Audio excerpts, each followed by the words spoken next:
In 2024, Rolex made roughly 1 million watches. Audemars Piguet made 50,000. Patek Philippe made 70,000. Rolex makes more watches in a single year than every other Swiss luxury brand combined. And yet, walking into a Rolex dealer tomorrow and trying to buy the model you actually want is harder than getting a table at a Michelin 3-star on a Saturday night. The math doesn't add up, unless you understand what Rolex actually is, because at a certain level, a Rolex isn't a watch. It's a closed asset class with a face. So today, I'm explaining the 7 levels of Rolex.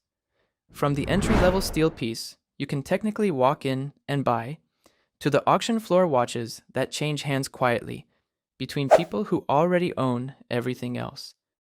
And before I start, I already know someone's going to say, I forgot the Cellini. I didn't.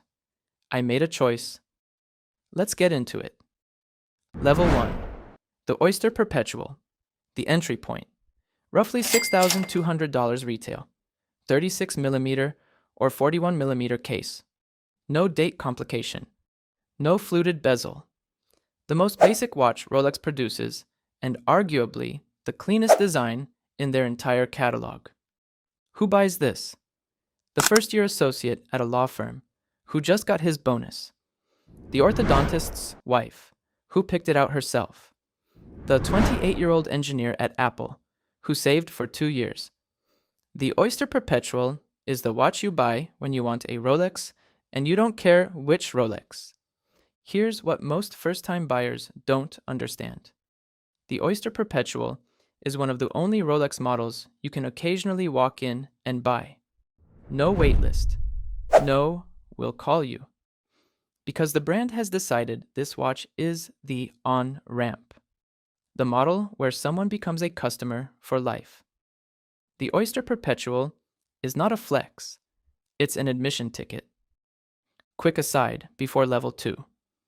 I know turtles aren't supposed to move fast, but the algorithm sure does. Right about now, YouTube is deciding whether to show this kind of explainer to more people. And the only signal it actually listens to is whether you hit subscribe and like. Half a second. Free for you. Useful for me. Level 2. The Datejust and the Air King. The civilian Rolex. Roughly $8,000 to $12,000.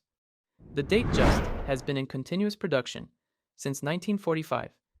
80 years of the same fundamental design.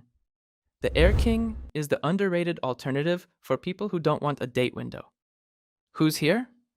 The 40-year-old dentist. The mid-level VP at a Fortune 500 company.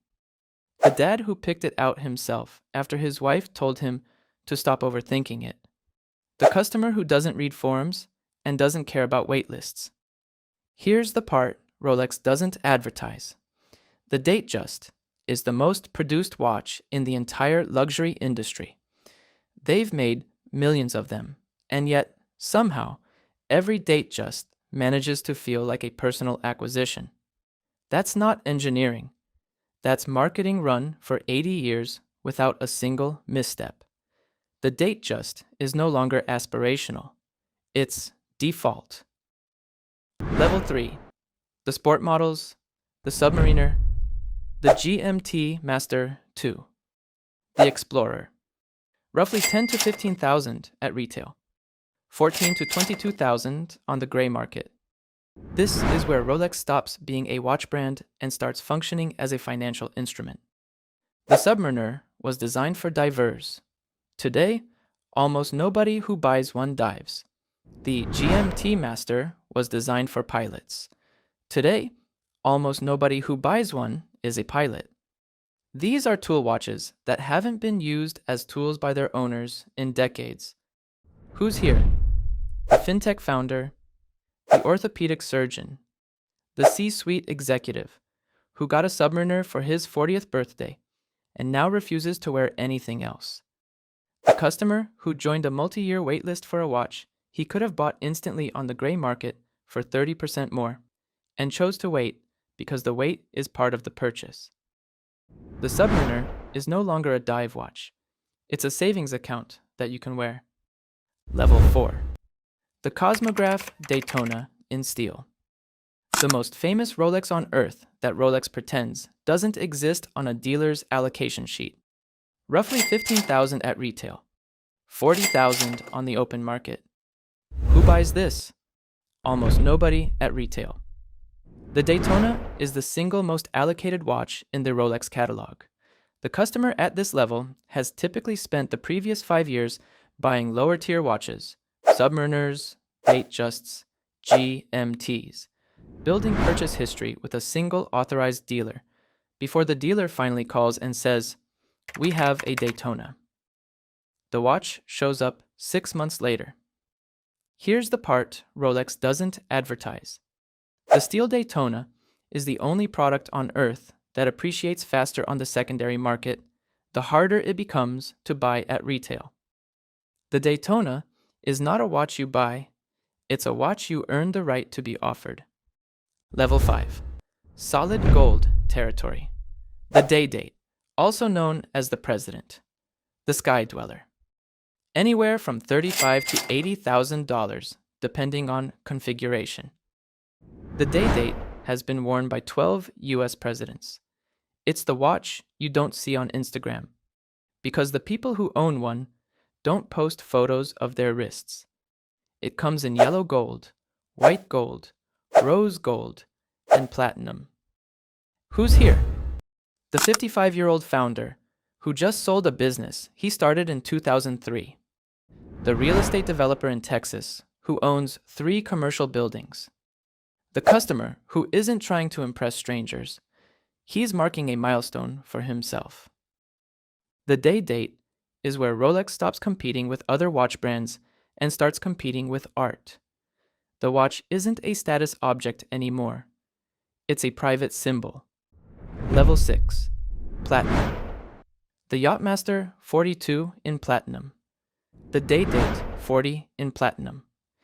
The Daytona 116506 with the platinum case and ice blue dial. 80,000 to 200,000 retail.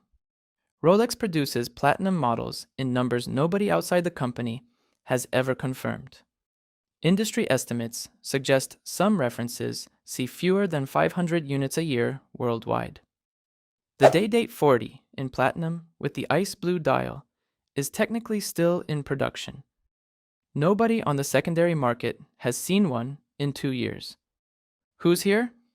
The Hong Kong family office heir, the hedge fund founder whose watchbox has its own insurance policy, the collector in Geneva who bought into platinum in 2015 and now owns 4 references. Here's what most people don't understand. At this level, platinum isn't a luxury choice. It's a production constraint. Rolex deliberately limits the metal, so the references stay rare. The metal is the message. Level 7. Auction floor Rolex. Discontinued references. Tropical dials that have aged into rare colors. Military-issued Submariners. And the Paul Newman Daytona, the watch his wife gave him in 1968. Sold at Phillips in 2017 for $17.8 million. These watches exist in 3 places: a vault, a museum, or someone's wrist twice a year. Who's here? Nobody you've heard of. The buyers at this level don't appear in profiles. They place phone bids through intermediaries. They own watches that were issued to specific British Royal Navy units in the 1970s, with provenance documented down to the diver's name. The watch is no longer a watch. It's a piece of late 20th century material history, with a winding crown, and the people holding them aren't collectors anymore. They're custodians. Rolex started as a one-man Swiss-British startup. It became the only luxury brand in history that is simultaneously ubiquitous and impossible to buy. Today, it remains owned by a private Swiss charity that publishes no financials and answers to no one. At the bottom, it's a steel watch that costs more than most people's monthly rent. At the top, it's a closed market where the watches change hands quietly, between people who already own everything else. A guy at level 1 and a collector at level 7 are both doing the same thing. They're buying permanence. One is buying it for the next 10 years. The other is buying it for the next 2 centuries. Every other industry sells you a product. Rolex sells you the only object whose price the company itself can no longer set. The watch was never the point. The waitlist is. If this was useful, subscribe. I explain how things actually work, not how the brochure describes them. See you in the next one.